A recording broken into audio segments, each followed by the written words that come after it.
Hello everyone. You've probably heard of a protest by the Turkish embassy in Stockholm, Sweden's capital, in January of this year. During this protest, a right-wing activist burned a copy of the Quran, the central religious text in Islam, and immediately Turkish President Recep Erdoğan declared that all the talks with Sweden about the country's accession to NATO were indefinitely paused. Obviously, NATO is considered one of the main enemies of Putin's Russia, so Putin's Russia is not really interested in having the alliance strengthened. And there were several media reports alleging that Russia could have been behind the protest in Stockholm, and several observers pointed at, in particular, at one Swedish journalist who registered the protest with the police and who used to cooperate with the Russian state-controlled RT TV channel. So I thought that was a very interesting story, and here I am in Stockholm. I'm going to interview that journalist. I'm going to look into the case. I want to see for myself whether those reports are credible, whether we are indeed dealing with yet another instance of Russian political warfare.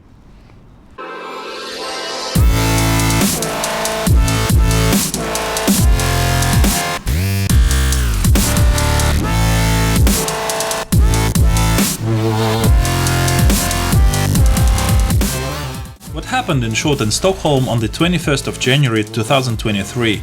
Rasmus Paludan, the leader of the fringe far-right party Hardline, burned a copy of the Quran in front of the Turkish embassy in Stockholm. Turkey, which had been considering Sweden's application for NATO membership, said that it would not discuss the application any further.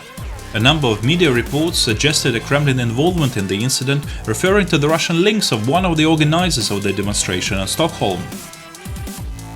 I went to Sweden's capital to get insight into the incident, and I returned from Stockholm with a lingering impression that the entire situation was much more complex and actually much more interesting and instructive than some simplistic media reports presumed.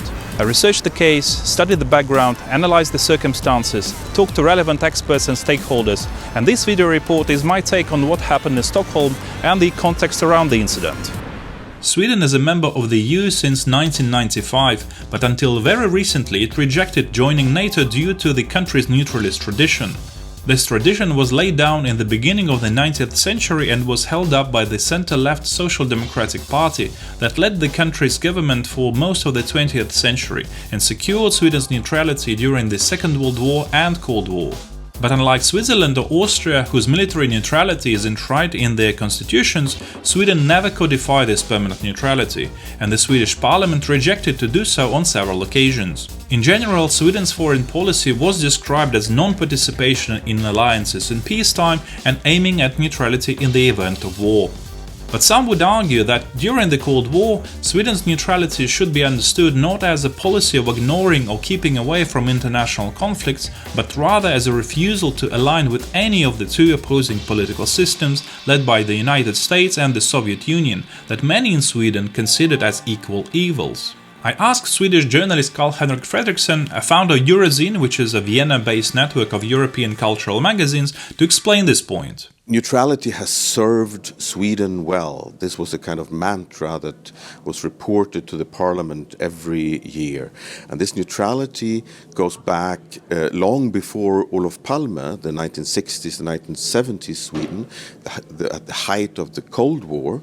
But it was actually, even back then, not a neutrality.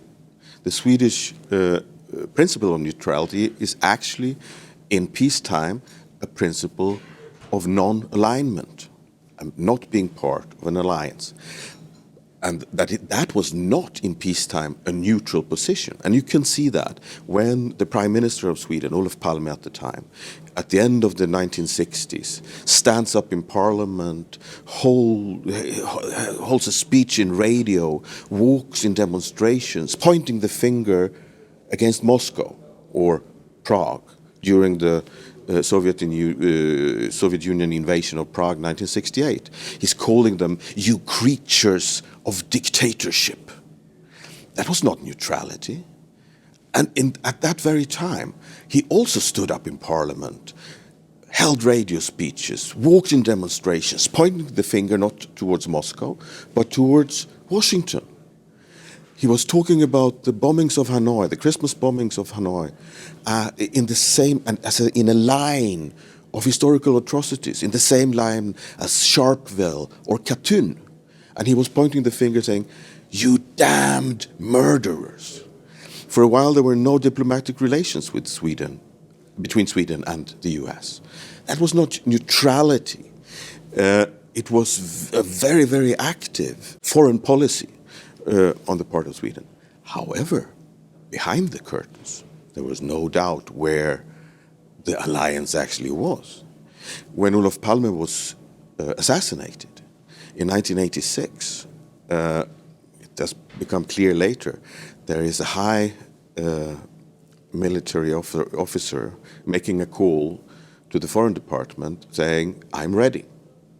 And he had his backs ready to go to Washington, because that is where an exiled Swedish government would be. Because you don't know, when your prime minister is assassinated, what is that? Is it a coup d'etat? What is it? But for the population, this neutral stance, this non-aligned position between the two evils was internalized. And it was a big part of Swedish self-identity.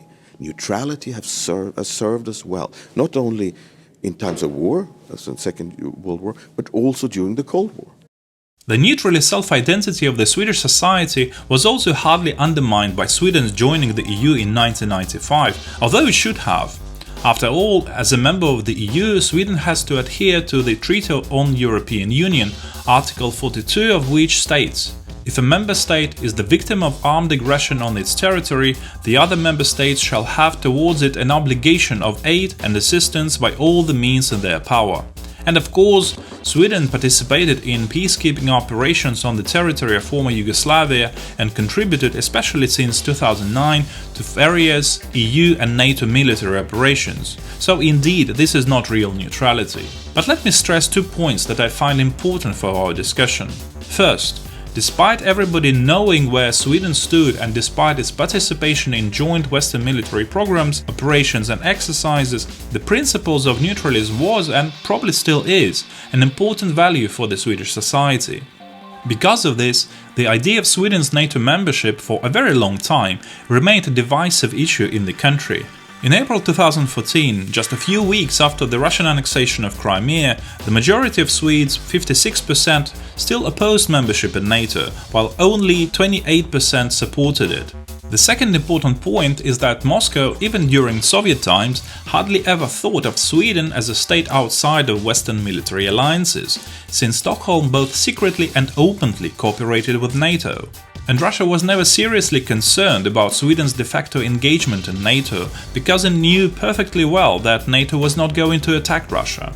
Nevertheless, Russia routinely used Sweden's non-aligned status as a pressure point in diplomatic, political and social environments. And if we are talking about Russian malign influence in Sweden, it is perhaps the NATO issue that has been most often used in Russian influence operations in Sweden.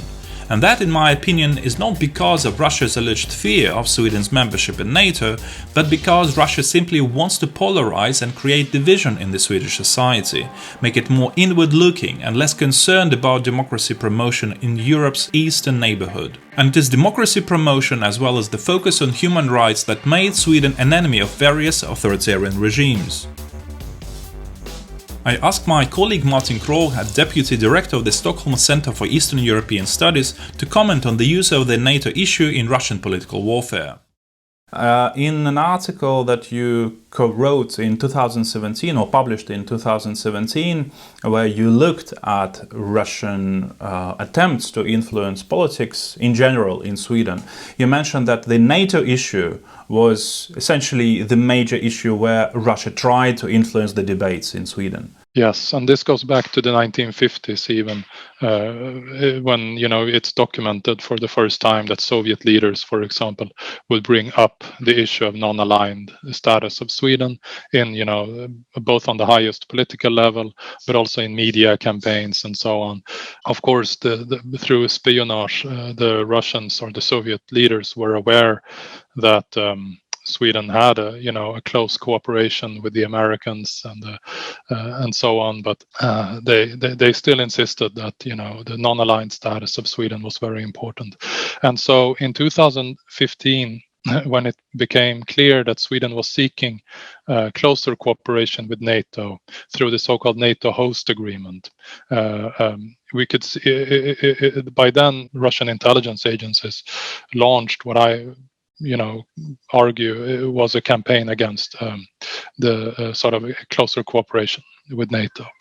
And a lot of those accounts that were spreading fake documents and things like that, they were later revealed by investigations, also by by Facebook, and also in the Mueller investigation. These accounts were connected to the GRU, and so in my article that I published, an academic article in 2017, I didn't have access to that technical data, but through sort of contextual analysis, it became obvious to me that these must have been sort of Russian influence campaigns, because you had the fake documents that were picked up by Russian state media, and then they were amplified in the international media, through Russian various sort of campaigns, and so on and so forth. So by 2016, I became convinced that Russia was campaigning against this, and that's the only sort of larger scale Russian influence operation towards Sweden that I have seen so far.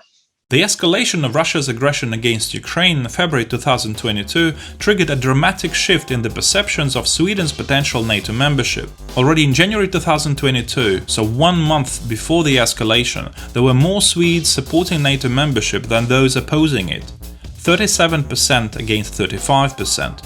But in May 2022, the number of NATO supporters in Sweden dramatically grew to 58%. And there was a shift among the country's political elites too. Of course, the Swedish centre-right generally favoured the country's accession to NATO even before February 2022.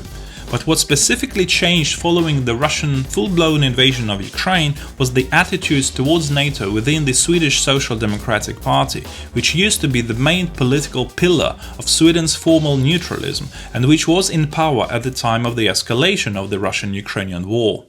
After the 24th of February 2022, and the political party that has incorporated this non-aligned stance within quotes neutrality, the Social Democrats, is internally shifting within weeks from neutrality has served us well and will also do so in the future. Minister of Defense at the time said, Sweden will never apply for a NATO membership as long as I have anything to say about it. A few weeks later, the leadership of the Social Democratic Party changes its stance. As a result of this, Sweden, together with Finland, applied to join NATO in May 2022. But before talking about what happened after Sweden applied for NATO membership, let me touch upon yet another important aspect of our story, namely the far right in Sweden and their attitudes towards Russia. In general, there are three major far-right groups in Sweden. One is represented by the political party Sweden Democrats, that started as a quite extreme organization but has moderated through the years, and now some observers legitimately challenge the notion that the Sweden Democrats, or SD, can be still called a far-right party. One way or another, for some time the SD was the only major Swedish party that was to a certain degree ambivalent towards Russia. But their mixed feelings about Russia never led them to cooperation with pro-Kremlin actors with the aim of advancing Russian foreign policy interests. The SD also used to reject Sweden's NATO membership, but they never opposed Sweden's cooperation with the alliance in any substantial way. And more recently, the Sweden Democrats recognized the need for Sweden to become part of the NATO defense alliance. The SD did have a youth wing that, in addition to being much more extreme than the main party, openly manifested pro-Kremlin views. However, in 2015, the Sweden Democrats' leadership expelled several major members of their youth wing, who then formed their own party, Alternative for Sweden, that can be described as a pro-Kremlin party. However, Alternative for Sweden enjoys only marginal electoral support and is not represented in the parliament. The third, Sweden's major far-right group, is the Nordic Resistance Movement. This is a neo-fascist party that has established links to the Russian right-wing terrorist group called Russian Imperial Movement. Russian right-wing terrorists even provided paramilitary training to the Swedish counterparts. But the Nordic Resistance Movement has practically no electoral support. To get more insight into foreign policy positions of the Swedish far-right, especially since the escalation of the Russian-Ukrainian war, I spoke to Jonathan Lehmann, a senior researcher at the Swedish Expo Foundation that investigates anti-democratic movements. So the Nordic Resistance Movement has had a sort of pro-Russian position for almost a decade, actually. So it was natural for them to be supportive of Russia when the war began. So while basically their official position is this: no more brother wars, and it's basically, the international Jewish conspiracy that they believe in that has sort of brought this war on the Ukrainians and the Russians, who are both sort of victims of this. So that's a very convenient way to see things, and then they can say that they're not choosing sides, they're encouraging others in their organization not to choose sides. So what they do is they more or less blame the West, NATO, EU for bringing about this war, and then they have these conspiracy theories about globalists or Jews, pulling the strings. But if you follow them closely, you see that they're mostly choosing a pro-Russian perspective on it. And so, alternative for Sweden, they have condemned the war, the invasion, while at the same time blaming also the West for it happening. And also they have stood out in taking sort of anti-immigrant approach vis-a-vis Ukrainian refugees, also saying that we don't need more refugees, and also saying that Ukrainians are actually not near Sweden, and other opinion makers close to Alternative for Sweden are also pushing narratives about Ukrainians being culturally too distant also from Sweden. Also, sort of borderline xenophobic arguments about Ukrainians as well. And then from the Sweden Democrats, it's a pro-Ukrainian position and a strong condemnation of Russia. And they also changed their position vis-a-vis NATO. However, SD as a party and as a movement, it has quite a lot of more radical people in it, and people who actually sort of support and spread pro-Russian narratives. And if we look back a couple of years, we can read in the Sweden Democrat a paper that they own, and you could read things that Europe's future is together with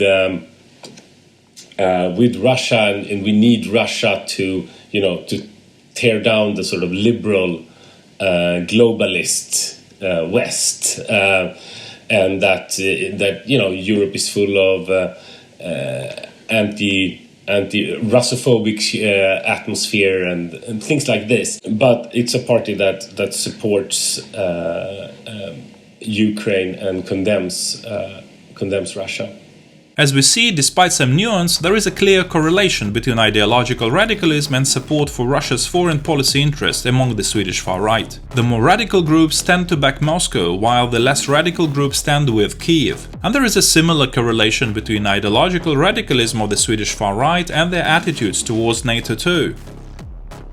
As I mentioned earlier, the main driving force behind Sweden changing its official position on NATO membership was the Social Democratic Party. It used to be the pillar of Sweden's military non-alignment, but decided to reconsider its position because of the Russian escalation of the aggression against Ukraine. The Sweden Democrats underwent the same change of heart. In a public opinion poll conducted in July 2022, it emerged that 72% of supporters of the Sweden Democrats believed that the country's decision to apply for NATO membership was right. This figure is even higher than that for the supporters of the Social Democratic Party, which is 61%. But naturally, even more support for NATO membership comes from supporters of centrist and center-right political forces. Two major and largely unexpected developments took place after Sweden applied for NATO membership together with Finland. One development was actually an almost complete lack of any reaction from the Russian side, a reaction that many expected because of Russia's declared sensitivity about NATO. But there was almost nothing. Just imagine, after years and years of Moscow's paranoid drivel about alleged NATO's encirclement of Russia, the Putin regime effectively admitted that the so-called NATO expansion was not a problem for Russia. I remember in that period that you described, so several years ago, so in the period between the annexation of Crimea, so the start of the Russian invasion of Ukraine, and the full-blown invasion of Ukraine in February last year. So I remember very clearly that Russian officials would even almost directly threaten Sweden and Finland if they tried to join NATO. In June last year, we actually did not see not only threats, but even veiled threats towards Sweden and Finland. How do you explain this? There have been a few official remarks, but they have been sort of rather unconcerned in their tonality. They're very sort of basic. Gerasimov, the head of the general staff, he said that, obviously we need to reinforce our military presence in the Baltic Sea region and so on and so forth. But they have been doing that for the last 20 years anyhow, so it's hard to tell, what is the cause and what is the effect. But and also Putin tried to, signal that, we are already aware of this, and, we don't pretend, that we don't care too much. These campaigns, they are sort of intelligence agencies campaigns. When they happen, they are usually very top-down coordinated, and they have to, there have to be decisions at a high level in the Russian system for these campaigns to get any traction. And it just tells us that they didn't have any time to think about Sweden and Finland in the last 12 months. There was simply nobody on the political level who cared too much about it. So they didn't tell the MFA or the propaganda instruments or the intelligence agencies to try to start coordinating anything. And the second major development was a very unfriendly stance adopted by Turkish President Recep Erdoğan. Turkey opposed NATO membership for Sweden and Finland, claiming that the two countries hosted terrorist organizations which act against Turkey. The main organizations of concern were the following: the Kurdish Workers' Party, or PKK, a Kurdish group active in southeastern Turkey and northern Iraq. The People's Defense Units, or YPG, a predominantly Kurdish group that is active in Syria and played an important role in the fight against the Islamic State. And the Gülen movement, led by US-based Muslim preacher Fethullah Gülen. Erdogan claims that the Gülen movement carried out a coup attempt in 2016, but the movement denies the accusation. Turkey considers all three groups as terrorist organizations, but only the far-left PKK is generally considered a terrorist group by Western countries, including Sweden. Moreover, the YPG, as it fought against the Islamic State, received military support from the US, which put Turkey at odds with the Americans. I asked Birte Hammargren, a renowned Swedish journalist and an expert on security policy issues related to Turkey and the Middle East, to comment on Turkey's reactions to Sweden's NATO application. When Sweden and Finland applied for a NATO membership together, the understanding at that time was that all the NATO members were on board, all the 30 members were on board. And this was the thinking in both Helsinki and Stockholm, whereas others, analysts like those of us who've been following Turkey, thought that, Erdogan will probably raise the stakes, which he did at a crucial moment before the NATO summit in Madrid. Some observers also believe that we need to see a broader context of Turkey's relations with NATO. One of these keen observers is Elise Massikar, research professor at the French National Center for Scientific Research, who focuses on the political sociology of contemporary Turkey. Of course, there are contentious issues with Sweden and Finland, but that's not the only dimension to take in account, I would say. It has to be reminded that Turkey has an important position inside NATO. Its position in NATO has been discussed and debated in the last years, let's say. Its foreign and security policy was traditionally very much aligned on the US and on NATO, and in the last years it has taken some kind of autonomy, and especially regarding the conflict in Syria, where it has not aligned with NATO positions, and it has even in some instances been against NATO positions. So actually there has been debate on should Turkey leave NATO, etc. Turkey is not anymore only following NATO guidelines. It has an autonomous security policy, and it makes its position on the one hand stronger and on the other hand more difficult to deal with for its partners. At the NATO summit in Madrid at the end of June 2022, Turkey agreed to support the membership bids of Finland and Sweden in principle, but demanded that the two countries fulfill two major conditions. First, extradite individuals linked to the groups that are considered as terrorist organizations in Turkey. Second, lift armed restrictions imposed by Sweden and Finland after the Turkish incursion into Syria against the Kurdish YPG militia that fought against the Islamic State and had the US support. The second demand was perhaps the easiest to fulfill. Sweden lifted the ban on exporting military equipment to Turkey at the end of September 2022. Finland would follow Sweden in the beginning of 2023. The first demand was the trickiest, especially in the case of Sweden. As I mentioned, Turkey and Sweden have overlapping but not identical definitions of terrorism. Consider this. Sweden is the fourth most democratic country in the world according to the Democracy Index compiled by the Economist Intelligence Unit in 2022. Turkey's place in the same index is 103, and in contrast to Sweden, which is a full democracy, Turkey is considered to be a hybrid regime, somewhere in between a flawed democracy and an authoritarian regime. In some cases, what democratic states see as a legitimate political position, Erdoğan sees as a manifestation of terrorism. There is no divergence between Turkey and Sweden on common criminals and the PKK. Both countries agree that the PKK is a terrorist organization, but the disagreement is about other people who found refuge in Sweden because of political persecutions by Erdogan's regime. Swedish courts, which are of course independent from the Swedish government, have denied their extraditions to Turkey.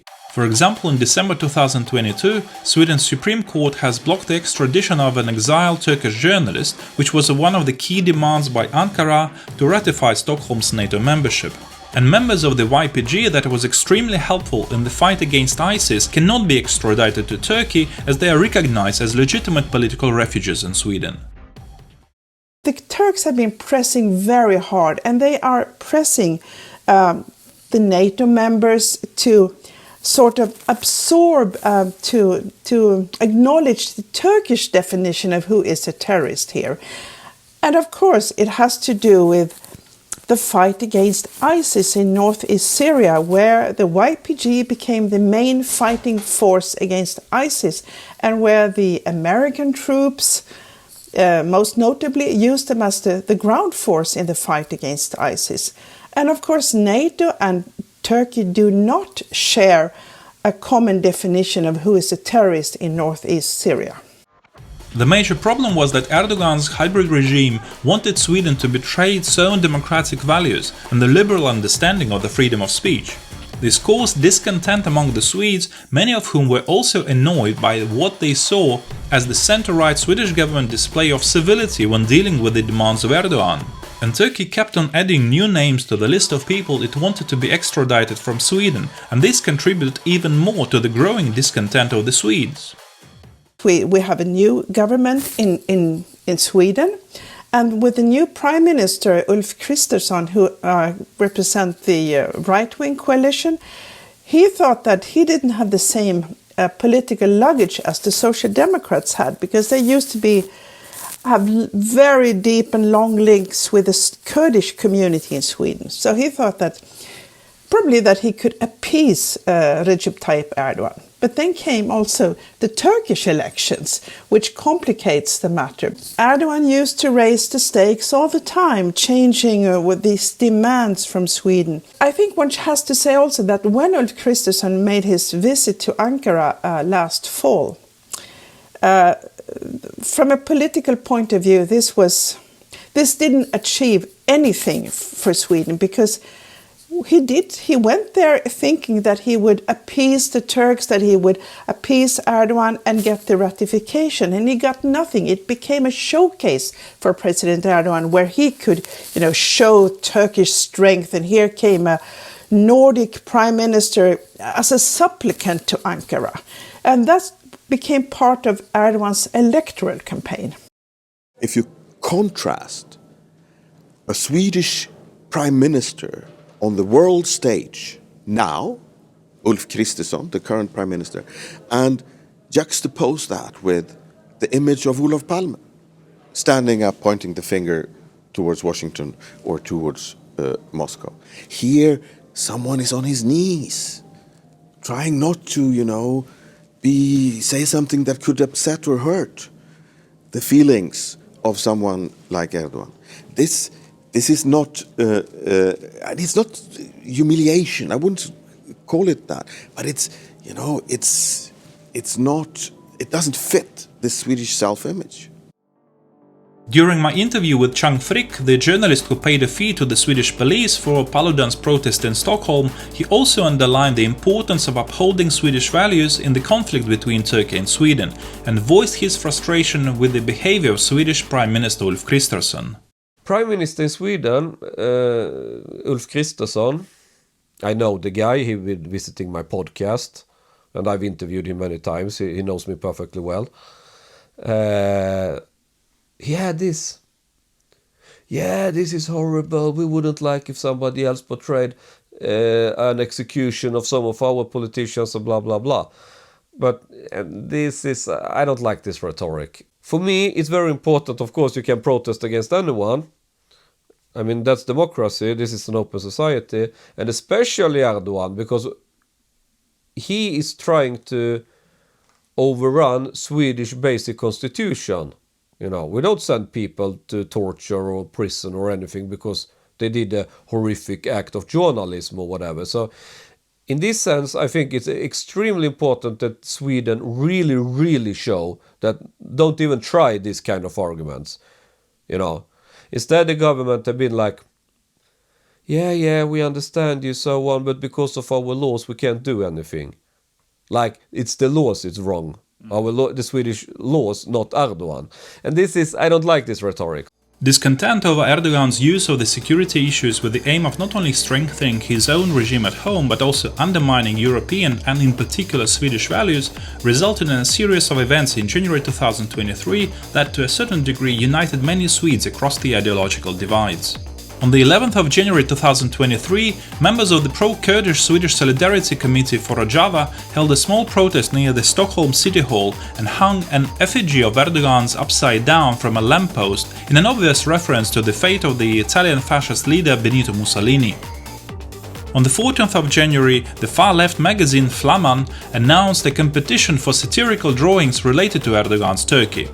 The cover of one of Flamman's January issues announcing the competition featured a drawing of a burning Turkish flag with the word "kuken", which means a dick in Swedish, written on it, and a title that read "Desecrate the flag, refuse weapons, betray the motherland, be unpatriotic." The drawing was a reference to the anti-war poster created in 1967 by the Swedish artist Carl Johan de Geer. The original drawing featured a Swedish flag instead of the Turkish one. On the 19th of January, the liberal Swedish magazine Liberal Debatt published an editorial statement saying that the best satirical drawing from the Flamman's competition would also be published in Liberal Debatt. The editor of the magazine also wrote, "It is most difficult and most important to defend freedom of expression when, for the security of the kingdom, the NATO application, or other worthy reasons, one should keep silent, or at least wait a little with uncomfortable opinions. I hope for a quick NATO process and for that reason should perhaps sit quietly and calmly in the boat, but a free society requires a free and open debate. In defense of free speech, we journalists need to show unity from the right to left, and I hope more will follow suit. And then was the turn for the Swedish right to have its say, and Chang Frick, the editor of the right-wing newspaper Nyheter Idag or News Today, decided to contribute to the cross-ideological protest against Erdogan's Turkey. All of this started with this doll portraying Erdogan hanging upside down like Mussolini ended his days. This became a big discussion international. Erdogan was really angry, used this as a reason not to, you can say like this, Erdogan have been postponing the decision to allow Sweden into NATO, and it had become almost like a shit show because he first asked Sweden to send out 40 people from Sweden, and then he changed his bid to I think 70 or something, and then the latest bid was 130, and amongst these people is a journalist and stuff, and this goes totally against everything what Sweden stands for. The left were really starting to rally up, and it would be cool if we had at least something on the right side. So I was thinking, this left-wing paper Flamman, they try to encourage people, appraise them and so on, do something, draw a cartoon. And I was thinking we could do something the same. So I called people who are, which I see as right-wing activists, or at least know people in the network. And I asked, do you know anyone that could do, some demonstration towards Turkey? Eventually, the people who Chang Frick contacted suggested approaching Rasmus Paludan, a Danish-Swedish right-wing activist. He was infamous for burning and defiling copies of the Quran, but apparently Chang Frick wanted Paludan to do something more original than burning a Quran at a protest against Erdogan's Turkey. The idea was to get a Turkish flag, write the word kuken or dick on it, and have Paludan burn it. As Chang Frick explained, he was under the impression that Paludan understood the idea. But due to the presumed lack of direct contact between Chang Frick and Paludan, and considering Paludan's very peculiar understanding of the world of politics, the demonstration eventually turned into yet another act of burning of a copy of the Quran. I would like to tell with all this, I have no problem protesting against Turkey, and I stand for this 100%.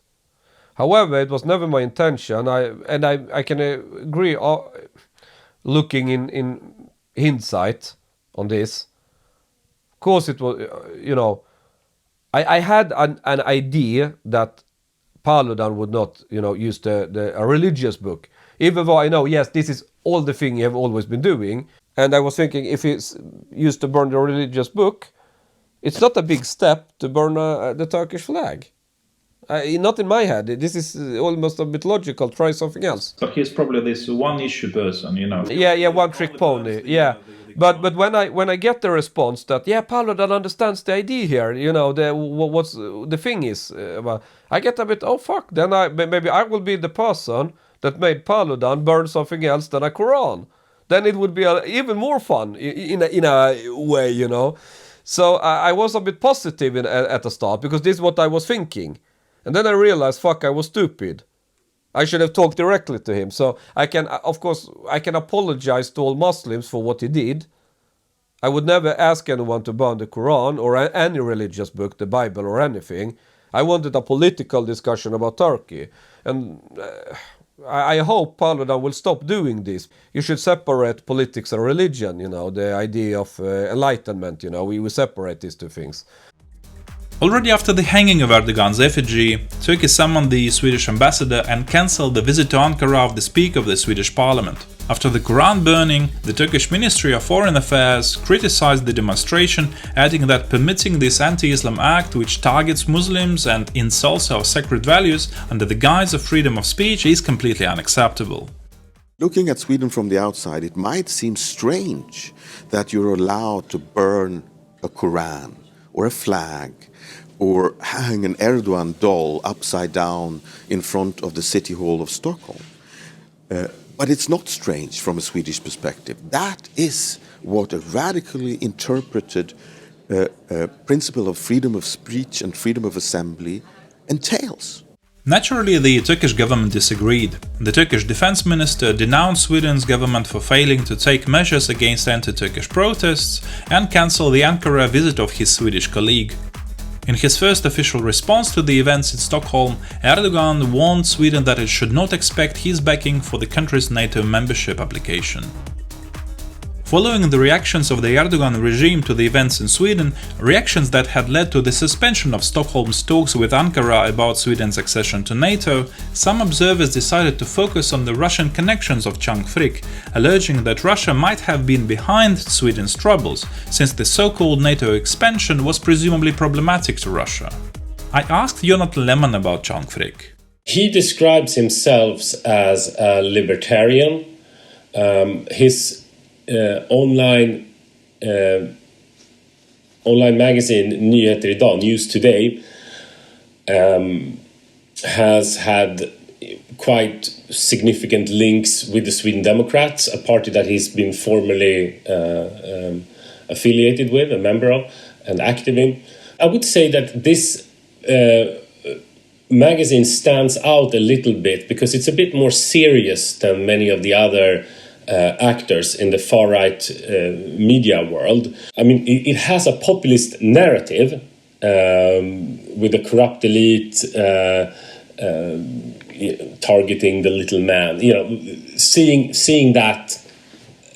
everything through that lens. However, they do make an effort to take comments from people when they write. They want it to be news still, not just propaganda. So that's a difference with them. But they're a mostly Sweden Democrat friendly magazine, and it has some libertarian tendencies, and it has had for years, from 2014, now and then published sort of pro-Russian and Russian narratives regarding Ukraine, regarding democratic elections in the West, and other things. And Chang Frick himself has also, for years, since 2014, more or less supported Russia's claims on Ukraine, saying that Eastern Ukraine is more or less Russia, and that the West needs to understand Russia's legitimate interest in Ukraine, and saying also that he is sort of inspired by and agrees with libertarians in the United States and communist groups in Europe on the war in Ukraine and the conflict in Ukraine at the time, and geopolitics. That's where he gets those views from, and we see that from his personal Twitter account, as well as every now and then at the Nyheter idag website we can see such narratives. And when the invasion came, immediately that stopped, and Frick made a trip to Ukraine to give help, to provide aid for Ukrainian refugees, and also expressing very much,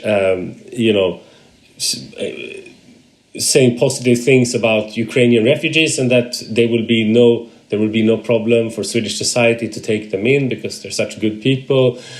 Chang Frick's major organization linked to the Russian structures was his freelance work for Raptly, a Russian state-owned video news agency and a subsidiary of the Russian state-controlled television network RT. I asked Chang Frick about his engagement with Raptly. The fact that you paid the fee for the protest of Paludan, where this a copy of the Quran was burned, immediately you were connected to some Russian influence operations. And one of the things that people, all reports would quote, was your work for Raptly and Russia Today. First of all, I just want to point out a logical fallacy here. It's that I pay a fee to the Swedish police doesn't mean it's because of me the demonstration happens. There is another step. The Swedish police have to approve it. Okay. So since they approve it, you can also ask, is Swedish police connected with Russia somehow? Because they should because you understand, if you get my point. If it should be clear for me that this demonstration will play in the hands of Russia, Wouldn't it the same be obvious for the police also? If you understand what I mean. Yes, but there are known connections between Swedish police and the Russians. Yeah. Well, there is a known connection between you and the Russians. Yeah. So abruptly. Yeah. Okay. Yeah. In 2013, I was working as a freelancer, a photographer. I was selling to lots of local newspapers, bigger newspapers in Sweden, like national newspapers. I was filming, and I was selling to, there was some broadcasting channel in the United States, some Christian special one. I think some Hungarian media was asking me. I don't remember if I sold anything, but it'd been many different. One of these were Raptly, yes, Russia Today's subsidiary, Raptly. First contact with them was in 2013 when it was the riots in Husby. So what was that relationship about between you and Raptly? It was basically, if I had filmed anything, some demonstration, something else that were in the news that was a big topic, I would ask them, amongst with others, if anybody is interested. Also, once in a while, they could ask if something will go on this place and so on. Could you be there and film it? And we pay you, I don't know, like 200 euros, 250 euros, something like this. These relations, with these working relations with Raptly and what they paid, was it enough to basically finance your life? No, not even close to it. It was enough to maybe buy a lens after some months, a second hand for the camera. It was very small money, yeah. But you were also had cooperation or a relationship with Russia Today, or it was already known at that time as RT? They've been interviewing me, I don't know, 2 or 3 times, stuff like this. On what topics? Usually, the one I remember about is immigration, because 2015 we had a very huge.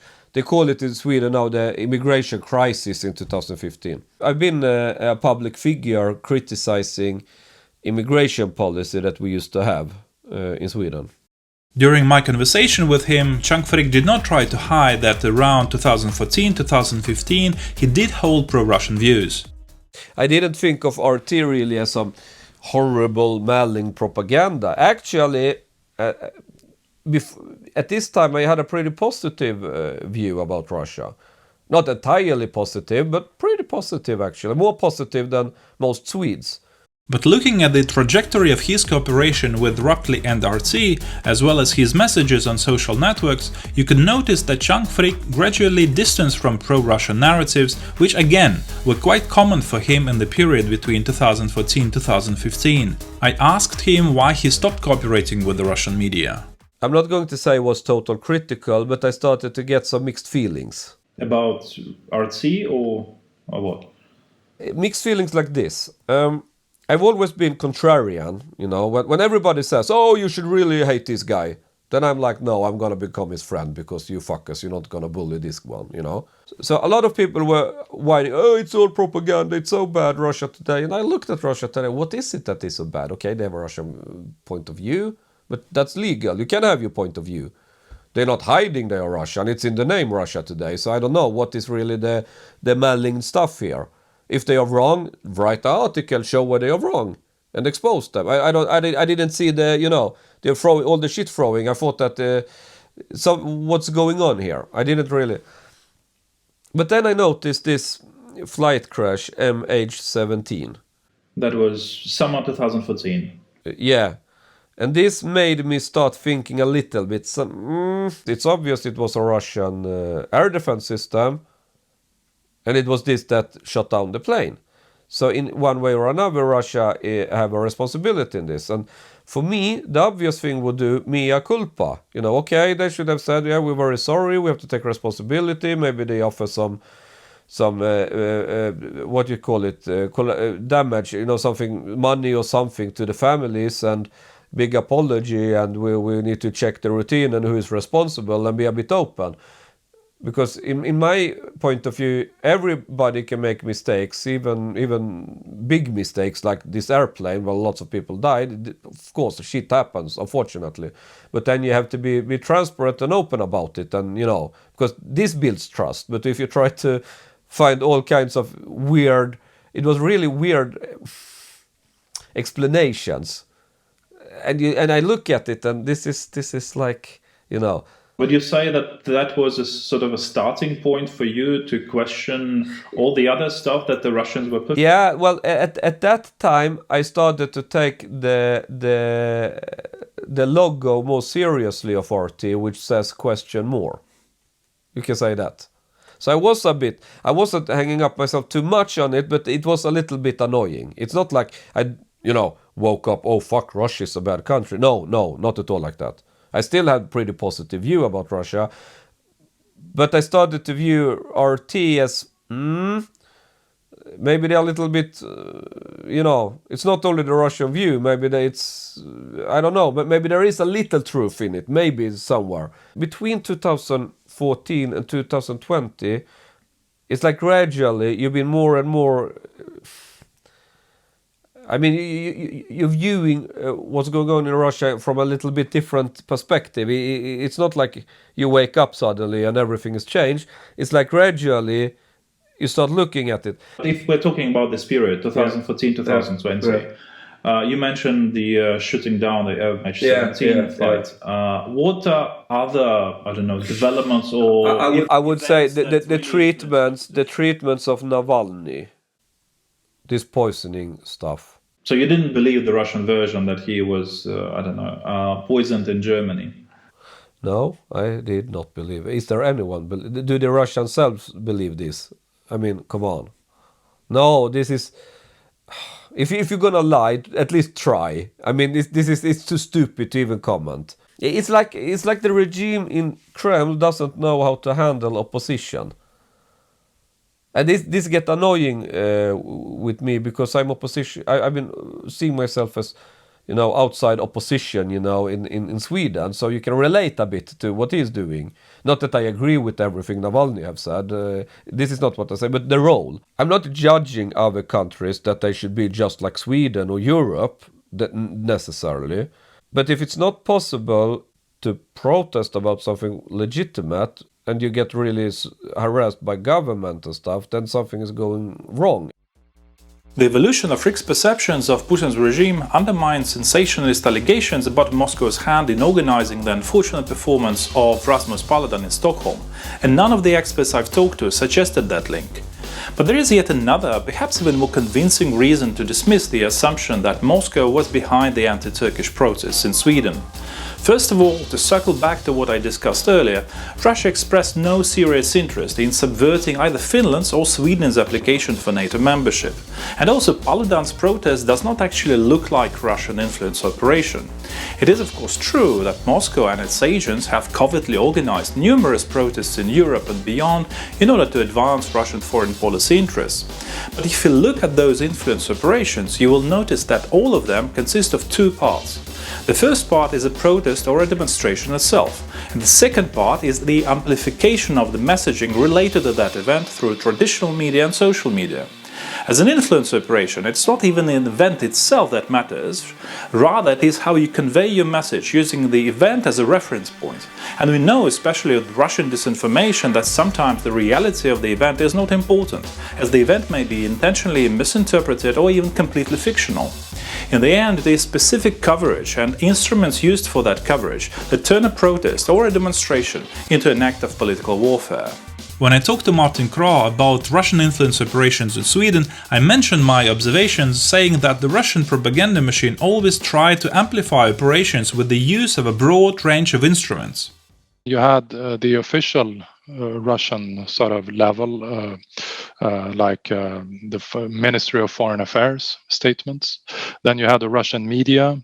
Then you had, that are obviously Russian, like Russia Today, and then you have these more amorphous campaigns that are not supposed to look like they are Russian linked, like fake accounts on social media and things like that. But usually those are, you could tell if they are likely to be Russian linked because they are usually, amplified by media accounts that are officially linked to Russia. And in the case of Paludan's performance in Stockholm, the amplification part was absent from the Russian side. Russian bot farms were not activated, Russian troll factories were silent, even the Russian diplomatic corps was not engaged. The recent report of the Estonian Foreign Intelligence Service mentions that Russian diplomats' role in the West is reduced to a monotonous repetition of propaganda lies. Commenting on the report for EU Observer, the director of the service, Kaupo Rosin, gave an insightful example. Russian diplomats in Turkey, for instance, were issued speaking points designed to harm Turkey's ratification of Finland and Sweden's NATO accession. But these rehearsed, unconvincing old claims about Western aggression and escalation, instead of touching on the row over anti-Islamic protest in Sweden.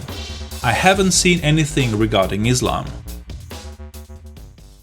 What we saw in Stockholm in January 2023 seems to be an organic development driven by legitimate Swedish discussions about the conflict between Swedish and European values on the one hand, and on the other hand, disturbing approaches of Erdogan's hybrid regime to political opposition and freedom of speech. Nothing suggests that Moscow played any role in the anti-Turkish demonstrations in Sweden. I also believe that the excessive focus on the alleged Russian connection in this very case of anti-Turkish protest in Stockholm diverts our attention from a more important issue, namely the progressive backsliding of a NATO member state into authoritarianism, the increasing rogue behavior of that member state, Turkey, and Erdogan's irresponsible efforts to give priority to his vested interests over peace and security in the North Atlantic area. We talk too little about these problems. This should change.